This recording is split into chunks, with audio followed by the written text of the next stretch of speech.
میں نے اپنی تمام قوت پاؤں میں سمیٹی اور جلدی حویلی کی پچھلی سائڈ پر آ گیا۔ وہاں پہنچتے ہی مجھے یہ دیکھ کر بہت خوشی ہوئی کہ حویلی کی پچھلی سائڈ کی دیوار تھوڑی ٹوٹی ہونے کی وجہ سے وہاں سے نکلنا کافی آسان تھا۔ میں نے جلدی سے جمپ لیا اور دیوار کو پکڑ کر اپنا جسم اوپر اٹھایا۔ دونوں خوفناک عورتیں وہاں آ پہنچی۔ مجھے دیوار پر چڑھتا دیکھ کر انہوں نے تیزی سے میری طرف دوڑ لگا دی۔ میں نے ایک پاؤں دیوار پر رکھا اور دوسرا اٹھانا چاہتا ہی تھا کہ ان عورتوں میں سے ایک نے میری ٹانگ کو پکڑا اور اپنے دانت میری ٹانگ میں گاڑ دیے۔ مجھے ایسے لگا جیسے کسی چھری یا چاقو کو میری پنڈلی میں گاڑ دیا گیا ہو۔ شاہ نواز خود پر ہونے والے واقعات بغیر رکے بتایا جا رہا تھا۔ سب لوگ امتن گوش سن رہے تھے کہ اچانک نائلہ کی زوردار چیخوں نے شاہ نواز کو رکنے پر مجبور کر دیا۔ سب نے اس جگہ کی طرف نظریں اٹھائیں جہاں نائلہ بیٹھی تھی، مگر اب وہاں آگ کی لپٹیں تھیں۔ جہانگیر جلدی سے اپنی جگہ سے اٹھا اور بارہ دری میں بچھے قالین کو ایک زوردار جھٹکے سے کھینچ لیا۔ وہ اس قالین میں نائلہ کو لپیٹ کر شاید آگ بجھانا چاہتا تھا، مگر اسے بہت دیر ہو چکی تھی۔ نائلہ کا وجود چند ہی ساعتوں میں راکھ کا ڈھیر بن چکا تھا۔ فضا میں ہیولے کے کہکے بلند ہوئے اور خاقان کا ہیولہ ان لوگوں کے سروں پر چکرانے لگا۔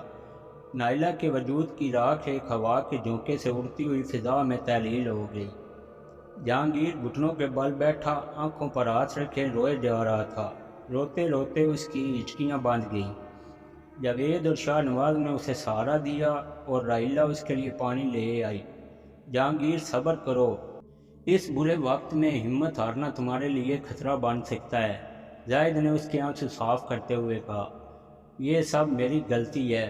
مجھے پتا تھا کہ نائلہ نیند سے جنگ لڑ رہی ہے، مگر پھر بھی میں نے اس کی طرف سے غفلت برتی۔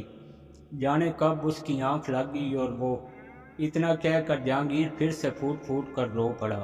پھر رائلہ، جاوید اور زاہد کے حوصلہ دینے پر جہانگیر چپ ہوا، مگر اب وہ بہت بوجھا بوجھا سا لگ رہا تھا۔ رائلہ آنٹی، آپ کی آنکھیں بھی نیند سے بھری ہوئی ہیں، خدا کے لیے خود کو سونے مت دیں، شاہ نواز نے رائلہ کی حالت دیکھ کر ہمدردی سے کہا۔ میری طرف سے تم بے فکر رہو۔ ہاں یہ بتاؤ کہ آگے تمہارے ساتھ کیا ہوا؟ تم اس حویلی سے کیسے نکلے؟ رائلہ نے اس دہشت زدہ ماحول کو بدلنے کے لیے بات کا رخ ہی بدل دیا۔ بس میری قسمت اچھی تھی، شاہ نواز پھر سے گویا ہوا، یا پھر خدا کو میری زندگی منظور تھی۔ ان دونوں عورتوں نے مجھے ٹانگوں سے پکڑ کر نیچے کھینچ لیا۔ میں اب اپنی زندگی سے بالکل مایوس ہو چکا تھا، اس لیے میں نے خود کو ان کے حوالے کر دیا۔ میری آنکھوں سے آنسو نکل رہے تھے۔ جب دوسری عورت نے میرے بازو میں اپنے دانت گاڑے تو تکلیف سے میرا منہ آسمان کی طرف اٹھ گیا۔ میرے دل کی دھڑکنیں اور میری سانسیں بس یہی دعا کر رہی تھیں کہ اے میرے خدا، اگر زندگی میں تجھے میری کوئی نیکی اچھی لگی ہے تو اس کے بدلے آج مجھے ان عفریتوں سے بچا لے۔ شاید وہ قبولیت کا وقت تھا۔ اچانک ہی دور مسجد سے اذان کی آواز سنائی دی۔ اذان کی آواز سنتے ہی وہ عفریت عورتیں چیخیں مارتی ہوئی وہاں سے غائب ہو گئیں۔ میرے حواس اب میرا ساتھ چھوڑ رہے تھے۔ دن کے اجالے کے ساتھ میرا دماغ اندھیروں میں ڈوب رہا تھا۔ میں کیسے گھر پہنچا مجھے بعد میں پتہ چلا۔ میرے نام نہاد دوست عقیل اور واجد میں سے کوئی بھی نہ میانی صاحب گیا تھا اور نہ ہی پرائمری اسکول، مگر شاید انہیں احساس ہو چکا تھا کہ مجھے یہاں بھیج کر انہوں نے بہت بڑی غلطی کی ہے۔ وہ صبح ہوتے ہی محلے داروں کے ساتھ اس حویلی پہنچ گئے تھے، مگر وہ خود تب بھی اندر داخل نہیں ہوئے۔ محلے کے چند بہادر نوجوانوں نے اندر جا کر مجھے بے ہوش پایا تو اٹھا کر باہر لے آئے۔ اس حادثے کے اثرات سے باہر آنے میں مجھے 2 مہینے لگ گئے، مگر اب بھی وہ رات یاد آتی ہے تو دل خوف سے بھر جاتا ہے۔ شاہ نواز نے اپنی پنڈلیوں کے زخم بھی دکھائے اور وہ بازو بھی جس پر دوسری ڈائن نے دانت گاڑے تھے۔ اچانک رائلہ کا سر جاوید کے کندھے پر ٹک گیا۔ وہ تقریباً سو چکی تھی۔ جاوید نے جلدی سے اسے جھنجھوڑا۔ رائلہ کی آنکھیں نیم واہ ہوئیں۔ خدا کے لیے مت سونا، اب ہم اور کوئی جانی نقصان برداشت نہیں کر پائیں گے، جاوید نے اس کے کان کے قریب ہو کر چلاتے ہوئے کہا۔ فضا میں ہیولے کی سرسراہٹ سنائی دی اور خاقان کا ہیولہ ان کے سروں پر چکرانے لگا۔ مجھے سونا ہے، مجھے بہت نیند آ رہی ہے، رائلہ کی آواز جیسے کسی گہرے کنویں سے آ رہی تھی۔ اور پھر 3 کام بیک وقت ہوئے۔ ہیولے کے ہاتھ میں پٹرول کی بوتل ظاہر ہوئی۔ جاوید کے اشارہ کرنے پر شاہ نواز آتش دان سے لکڑی اٹھانے کو دوڑا۔ وہ نائلہ کی طرح رائلہ کا بھی بازو جلانا چاہتا تھا تاکہ تکلیف ہونے پر وہ نیند سے بیدار ہو جائے، اور عین اسی وقت قلعے کے داخلی دروازے کے کھلنے کی خوفناک گڑگڑاہٹ سنائی دی۔ جلدی کرو، مجھے لگتا ہے قلعے کا دروازہ کھل چکا ہے، بھاگو یہاں سے، زاہد نے چلاتے ہوئے کہا اور راہداری کی طرف دوڑ لگا دی۔ اس کی دیکھا دیکھی جہانگیر بھی دوڑ پڑا، جبکہ شاہ نواز نے بھی جلتی ہوئی لکڑی آتش دان میں پھینکی اور باہر کی طرف بھاگا۔ رائلہ نے پھر سے آنکھیں بند کر لیں۔ جاوید کے ذہن میں دھماکے سے ہونے لگے۔ ایک خیال بجلی کے کھوندے کی طرح اس کے ذہن میں ابھرا اور اس نے باری بھرکم رائلہ کو ایک ہی جھٹکے سے کاندھے پر اٹھایا اور باہر کی طرف بھاگ پڑا۔ رک جاؤ ورنہ اس کے ساتھ تمہیں بھی جلا دوں گا۔ خاقان کی چیختی ہوئی آواز جاوید کے کانوں پر پڑی اور اس نے اپنی رفتار تیز کر لی۔ کوئی اور وقت ہوتا تو شاید وہ اتنا وزن اٹھا کر اتنا تیز نہ دوڑ سکتا، مگر اس وقت تو اس کے پاؤں میں جیسے بجلی بھری ہوئی تھی۔ اس نے مصمم ارادہ کر لیا تھا کہ یا تو وہ رائلہ کو سانس لے کر باہر نکلے گا یا پھر خود بھی اس کے ساتھ جل جائے گا۔ راہداری میں پہنچتے ہی اسے سامنے قلعے کا دروازہ کھلا نظر آ رہا تھا، جس میں چند اجنبی افراد کھڑے سیڑھیوں کی طرف دیکھ رہے تھے۔ عجیب پاگل لوگ ہیں، کتنی تیزی سے سیڑھیاں اتر رہے ہیں، پھسل کر گرنے کا بھی خوف نہیں، ایک اجنبی نے دوسرے کو مخاطب کیا۔ نکل چلو یہاں سے، اس سے پہلے کہ یہ قلعہ تمہاری قبر بن جائے، جاوید نے دوڑتے ہوئے ہانپتی سانسوں میں چلا کر کہا۔ وہ 7-8 اجنبی مڑ کر اسے دیکھنے لگے۔ خاقان کا ہیولہ اب منظر سے غائب ہو چکا تھا، مگر جاوید نے اپنی رفتار کم نہیں کی تھی۔ اجنبی افراد کے پاس پہنچ کر وہ رکا اور خوف سے مڑ کر پیچھے دیکھا، مگر اب وہاں کچھ نہیں تھا۔ میری بات مانو، اس قلعے کو ابھی چھوڑ کر میرے ساتھ چلو، جاوید نے کہا اور اپنے اطراف کا جائزہ لینے لگا۔ اسے اب بھی یہ خوف ستا رہا تھا کہ خاقان کہیں سے بھی نمودار ہو کر رائلہ کو مارنے کی کوشش کر سکتا ہے۔ اے مسٹر، ہم یہاں سیر و تفریح کرنے آئے ہیں اور اس قدیم قلعے کو دیکھ کر ہی جائیں گے، ہٹو ہمارے راستے سے۔ ایک موٹے سے آدمی نے جاوید کو ایک طرف ہٹایا اور راہداری میں قدم آگے بڑھا دیے۔ اس کی دیکھا دیکھی سب لوگ اندر جانے لگے۔ جاوید نے انہیں روکنے کی بہت کوشش کی، مگر ان کے کانوں پر جوں تک نہ رینگی۔ ایک زوردار گڑگڑاہٹ کی آواز پر جاوید کا رخ دروازے کی طرف مڑا۔ قلعے کا گیٹ اب آہستہ آہستہ نیچے آ رہا تھا۔ جاوید نے ایک لمحہ ضائع کیے بغیر باہر کی طرف دوڑ لگا دی۔ گیٹ آتا بند ہو چکا تھا۔ جاوید نے ایک چھلانگ لگائی اور رائلہ سمیت قلعے کے دروازے سے باہر جا گرا۔ قلعے کا دروازہ مکمل بند ہو چکا تھا۔ جاوید کو اندر جانے والے افراد پر ترس آ رہا تھا، مگر وہ کیا کر سکتا تھا؟ اس نے رائلہ کو دیکھا جو اب ہوش میں آ رہی تھی۔ پھر کچھ دیر بعد وہ جنگل میں موجود اپنے ساتھیوں سے مل چکے تھے۔ وہاں سے رخصت ہوتے ہوئے انہوں نے آخری نظر قلعے کی طرف ڈالی اور مین روڈ کی طرف بڑھ گئے۔ تمام ویڈیو اپڈیٹ کے لیے کیو آر وائس چینل کو سبسکرائب کر لیں اور بیل کے بٹن کو ضرور دبا دیں۔ اللہ حافظ۔